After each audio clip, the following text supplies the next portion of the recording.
Stop. Google just locked down your Android phone, and if that headline sounds dramatic, here's the honest truth. It genuinely is not much of an exaggeration this time, because starting in September of 2026, Google is rolling out one of the most significant changes to how Android actually works since the platform first launched. A sweeping new policy that fundamentally changes how you are allowed to install apps on your own device, even apps that have nothing whatsoever to do with the Google Play Store. And in this video, we are going to walk through exactly what this new policy actually does, why Google says it is doing this, who is genuinely affected, and how badly, the specific technical mechanics of exactly how this new system works, the organized pushback already happening from developers and open source communities around the world, and what you can realistically do to prepare whether you are a completely casual user who has never sideloaded an app in your life, and or a genuine power user who relies on that freedom every single day. So let us start with the fundamentals, because understanding exactly what makes Android different from Apple's iPhone platform is essential context for understanding why this particular change is such a genuinely big deal. Since Android's very first day, more than 15 years ago, one of its defining foundational characteristics has been the ability to sideload apps, meaning installing an application on your phone from a source other than the official Google Play Store, whether that means downloading an APK file directly from a developer's own website, using an alternative app store like F-Droid, which specifically hosts free and open source software, or manually transferring an app file from one device to another. And this openness has always stood in stark contrast to Apple's considerably more locked down approach with the iPhone, where, at least historically, installing an app from outside the official App Store was simply not possible at all for the overwhelming majority of users. And this fundamental openness is precisely what a huge portion of Android's most passionate, technically engaged user base has always considered one of the platform's single most important defining features. And it is exactly this specific freedom that Google's new policy is now, according to multiple detailed reports, meaningfully restricting for the very first time in the platform's entire history. And here is exactly what the new policy actually requires, beginning with hard enforcement scheduled. For September of 2026, Google will require all developers, including those distributing their apps entirely outside the Play Store, to formally verify their identity with Google before their apps can be installed on what are called certified Android devices, meaning essentially the vast majority of mainstream Android phones sold by major manufacturers, running Google's officially licensed version of the operating system, and apps built by developers who have not gone through this specific verification process will, according to the reporting, be completely blocked from installing at all under the primary default installation flow. And this is genuinely the single most important detail to understand about this entire policy, because it represents a fundamental shift in how Android has always worked, moving from a model where you, the device owner, had essentially unrestricted authority to decide what software runs on your own personal property, toward a model where Google itself now sits as a mandatory gatekeeper for virtually all app installations, regardless of whether that installation happens to go through the official Play Store or not. And it is worth understanding exactly how Google has chosen to technically implement this new restriction. Because rather than simply expanding its existing Play Protect service, the security scanning system that already runs in the background on certified Android devices, checking installed apps for known malware, Google has instead reportedly built an entirely new dedicated system-level app, specifically called Android Developer Verifier, to enforce this particular policy. And this specific implementation choice genuinely matters, because building a completely separate, dedicated enforcement tool rather than simply folding this new restriction into an existing, already familiar toggle within PlayProtect's settings strongly suggests, according to multiple outlets that have examined this system closely, that this will not function as a simple switch users can casually flip on or off within their settings menu, the way many existing Android security features currently work, and reporting specifically indicates that no meaningful opt-out option is expected to exist for casual users under this new system, meaning if you currently download APK files directly from the web, a completely ordinary everyday practice for millions of Android users worldwide, you will genuinely lose that ability entirely, unless the specific developer behind that particular app has already gone through Google's formal verification process. And it is worth being fair and understanding exactly why Google says it is making this change in the first place, because the company has been quite explicit and consistent in framing this policy as a necessary, proportionate response to a genuinely real, well-documented security problem. And the specific statistics Google has cited in support of this policy are honestly quite striking, with the company's own data reportedly indicating that sideloaded APK files carry roughly 50 times the malware risk compared to apps distributed through the official vetted Play Store. And this genuinely reflects a real, well-established pattern that security researchers have documented for years: malicious actors distributing fake banking apps, counterfeit versions of popular messaging apps like WhatsApp, and malware specifically disguised to look like legitimate government or utility apps, primarily through exactly these kinds of unofficial sideloading channels, particularly targeting less technically sophisticated users in markets where sideloading has historically been especially common. And Google has drawn a specific, deliberate comparison here that is genuinely worth understanding, arguing that requiring developer identity verification before allowing app distribution is conceptually similar to how banks require identity verification before processing a wire transfer. The idea being that removing anonymity from the equation creates genuine accountability, since a verified developer whose real identity is on file with Google has considerably more to lose, and therefore considerably less incentive to distribute deliberately malicious software compared to a completely anonymous developer who can simply disappear the moment their malware is discovered and reported. And it is genuinely worth acknowledging that this underlying security argument does hold real, legitimate weight, since sideloading has absolutely been exploited as a genuine attack vector by malicious actors for years. And reducing that specific, well-documented attack surface is a genuinely reasonable security goal, particularly for protecting less technically sophisticated users who may struggle to reliably distinguish a legitimate banking app from a convincing malicious imitation. And this is exactly why any fair, balanced discussion of this policy needs to hold two things in mind simultaneously without letting either one completely cancel out the other. And now let us turn to the other side of this exact same conversation, because the pushback against this policy has been genuinely significant, organized, and international in scope, with a coalition reportedly including roughly 50 separate organizations and open source projects from across 19 different countries formally opposing this change, arguing that it represents a genuinely existential threat to Android's long-standing openness, and, in the words used by several of these advocacy groups, a meaningful step toward centralized platform control that fundamentally undermines what has always made Android distinct from more locked-down platforms. And one of the most frequently cited casualties of this entire policy is F-Droid, a long-running, widely respected repository specifically dedicated to hosting free and open-source Android software. Since F-Droid has historically relied heavily on anonymous contributions from individual developers and volunteers who are often genuinely wary, for entirely reasonable privacy reasons, of handing over their real government-issued identification, their home address, and their private app signing keys directly to Google as part of this new mandatory verification process. And critics have specifically warned that F-Droid and similarly structured open-source projects could face genuine existential difficulty continuing to operate under these new requirements, since a meaningful portion of their existing contributor base may simply decline to participate in a verification process requiring this level of personal identity disclosure. And it is genuinely worth understanding the specific practical mechanics of what this verification process actually requires from developers who do choose to comply, since reporting indicates that developers seeking verification will need to provide a valid government-issued form of identification, their physical address, and a copy of their app signing keys through a dedicated new Google console specifically built for this purpose. And even developers who successfully complete this entire verification process may still face what has been described as a meaningfully more cumbersome installation flow compared to Android's traditional simple installation prompt, with some documented flows, reportedly including additional identity confirmation steps and, in certain cases, a 24-hour cooling off period specifically built into what is being called an advanced installation flow,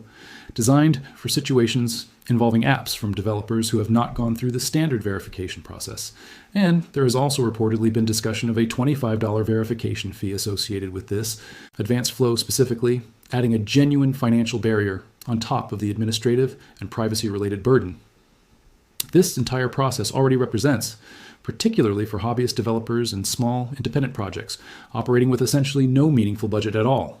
And critics have specifically pointed out what they view as a genuine fairness problem embedded within this entire system, arguing that honest, transparent developers, exactly the kind of people building legitimate open source software and small, independent projects, end up bearing the full weight of this new administrative and financial burden, while genuinely sophisticated, determined malicious actors retain the ability to route around these exact same restrictions using proxies, stolen identities, or other evasion techniques, meaning the policy's actual practical effectiveness at stopping the most determined bad actors remains a genuinely contested, unresolved question, even among people who broadly accept the underlying security rationale Google has offered. And it is also worth addressing directly one of the more technically significant details that has emerged specifically around this policy, involving something called ADB, short for Android Debug Bridge, a long-standing developer tool that allows a phone to receive and execute commands directly from a connected computer, historically used by developers, enthusiasts, and technically sophisticated users, specifically to install apps and perform various other advanced device management tasks that fall outside Google's standard. More restricted consumer-facing installation flow, and reporting indicates that Google's currently announced plan does preserve ADB specifically as a workaround available to technically sophisticated users, meaning genuinely dedicated developers and enthusiasts should still retain some meaningful path to side-loading unverified apps through this specific tool, even after the broader restrictions take effect for casual users, though it is genuinely worth being aware that a separate related proposal has also reportedly been under discussion, specifically triggered by a documented security vulnerability designated CVE 2026-0073 that could potentially restrict certain ON device ADB connections even further, meaning the exact final scope of what technical workarounds will remain genuinely available even to sophisticated users still carries some real, meaningful uncertainty as this entire policy continues to evolve and finalize ahead of its scheduled September enforcement date, and it is genuinely worth understanding the specific, much not simply a single instantaneous global switch flipping on for every Android user everywhere at exactly the same moment. Reporting indicates that initial trials for this system reportedly began as early as October of the previous year, with the broader rollout specifically targeting select countries first this fall, including Brazil, Indonesia, Singapore, and Thailand, before the policy continues expanding more broadly on a global basis throughout 2027, meaning the specific timeline and exact experience of this rollout will genuinely vary considerably depending on your own specific geographic location. And it is genuinely worth taking a moment to place this entire policy within a considerably broader global regulatory context as well, since part of Google's own stated reasoning for building out this particular verification framework connects directly to regulatory requirements originating specifically from the European Union's Digital Services Act, which mandates a meaningful degree of transparency around app distribution and developer identity as part of its broader consumer protection framework. And some industry analysts have specifically suggested that Google is essentially getting ahead of these kinds of regulatory requirements proactively, building out a verification system that can function as a genuinely global compliance framework applicable across multiple different regulatory jurisdictions simultaneously, rather than needing to build and maintain separate region-specific compliance systems for each individual market. And here is a genuinely fascinating, somewhat ironic detail worth sitting with for a moment, because at the exact same time, Google has been actively tightening restrictions around Android's traditionally open sideloading model. Apple has, under considerable regulatory pressure, specifically originating from that same European Union, been slowly, and by most accounts, quite reluctantly, opening up iOS in the opposite direction, with alternative app marketplaces now permitted within the EU specifically, sideloading itself becoming genuinely possible in certain regulated regions for the very first time in the platform's entire history, and Apple's long-standing restrictions on third-party browser engines being formally lifted specifically within the EU as well, meaning the two platforms that have historically defined the entire open versus closed debate within the mobile technology industry appear to genuinely be converging from opposite directions simultaneously. And if this particular trajectory continues to play out roughly as currently projected, the meaningful, once quite stark distinction between Android's historical openness and iOS's historical restrictiveness could become considerably murkier and less clear-cut by as early as 2027. Which is genuinely one of the more interesting broader industry dynamics worth keeping in mind as you think through exactly what this specific Android policy change actually means within the wider context of the entire mobile technology landscape. And so, given everything we have just walked through, what should you, as an actual everyday Android user, genuinely be doing right now to prepare for this change? And the honest, practical answer depends heavily on exactly how you personally currently use your own Android device. If you are a genuinely casual user who has never sideloaded an app in your life, an exclusive app on Sideloading, downloads everything directly through the official Google Play Store, the honest reality is that this entire policy change is likely to have essentially no meaningful impact on your own day-to-day experience at all, since your existing usage pattern already falls entirely within Google's officially sanctioned, verified app ecosystem. But if you are someone who regularly relies on sideloading, whether that means using F-Droid specifically for open source software, downloading APK files directly from independent developers whose apps are not available through the Play Store for whatever reason, or using alternative app stores for any other genuine purpose, it is genuinely worth taking several concrete steps. P.S. Starting right now, well ahead of the September enforcement deadline, first, take the time to actually research and identify specifically which of the apps and sources you currently rely on regularly have already begun the developer verification process, or have publicly stated clear plans to do so, since apps from developers who complete this verification process ahead of time should, at least in theory, continue functioning normally under the new system without requiring you to use any of the more cumbersome advanced installation flows. Second, if you're the kind of user who genuinely wants to preserve maximum unrestricted control over your own device, regardless of how this policy ultimately shakes out, it is genuinely worth researching alternative Android-based operating systems like Graphene OS, which specifically prioritizes user privacy and control and operates somewhat independently from Google's own certified device ecosystem, though it is honestly worth being clear that this represents a genuinely significant, technically involved step that is realistically only appropriate for users who are already comfortable with a meaningfully more hands-on, technically demanding approach to managing their own device.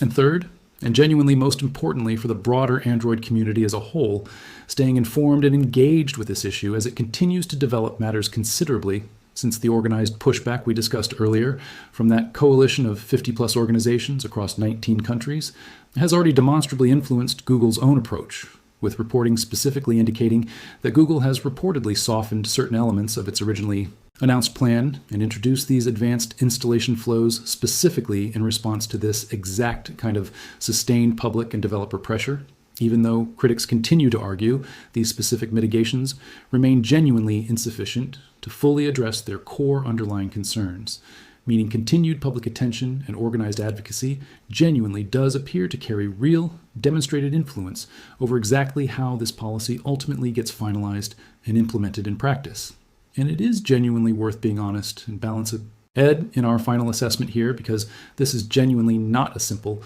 one-sided story where Google is either purely villainous or purely justified. The underlying security concerns Google has cited are genuinely real and well documented. Sideloaded malware absolutely does represent a legitimate, serious threat that has caused genuine harm to real people, particularly in markets where sideloading has historically been especially prevalent. But the specific implementation Google has chosen, an implementation that reportedly involves no clear opt-out mechanism for casual users, a genuinely burdensome verification process for smaller and open-source developers, and a scheduled enforcement date that critics argue leaves insufficient time for smaller projects to meaningfully adapt, has generated entirely legitimate, well-founded concern among exactly the kind of technically engaged, historically loyal Android users who have valued this platform's openness as one of its single most defining, important characteristics for well over a decade.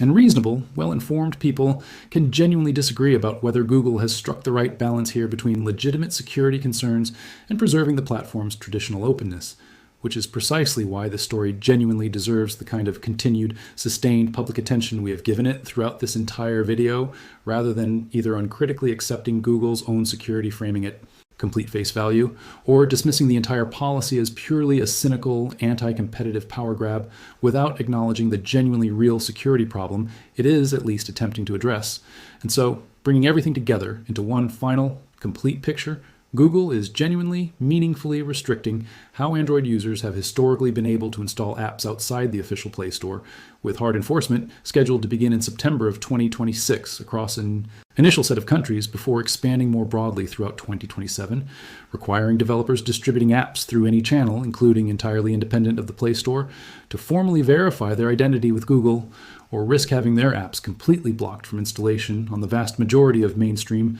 certified Android devices. And while this change is being framed by Google as a necessary, proportionate response to genuine, well-documented malware risks, specifically associated with sideloading,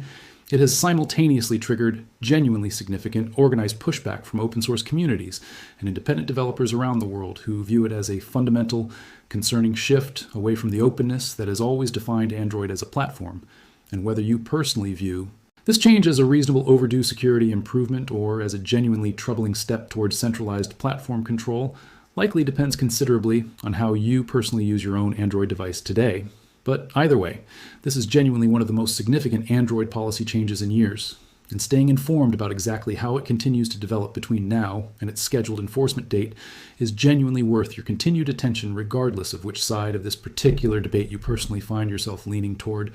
If you found this breakdown of Google's new Android sideloading restrictions genuinely helpful, please take a moment to like this video, share it with anyone in your life who regularly sideloads apps or relies on alternative app stores like F-Droid, and subscribe to this channel so you continue receiving accurate, well-researched updates as this genuinely significant story continues to develop over the coming months. Let us know in the comments below whether you personally sideload apps regularly and how you feel about this specific change to how Android has always worked, and we will see you in the next video. Until then, stay informed, stay in control of your own device, and stay engaged with the platform decisions that genuinely shape how much freedom you actually have over the technology you use every single day. And before we fully wrap up, it is genuinely worth addressing a handful of the most common questions people tend to ask once a story like this one starts circulating widely, starting with one of the most frequently asked: will this new policy affect apps I have already installed on my phone before the September enforcement date actually arrives? And the honest answer, based on the currently available reporting, is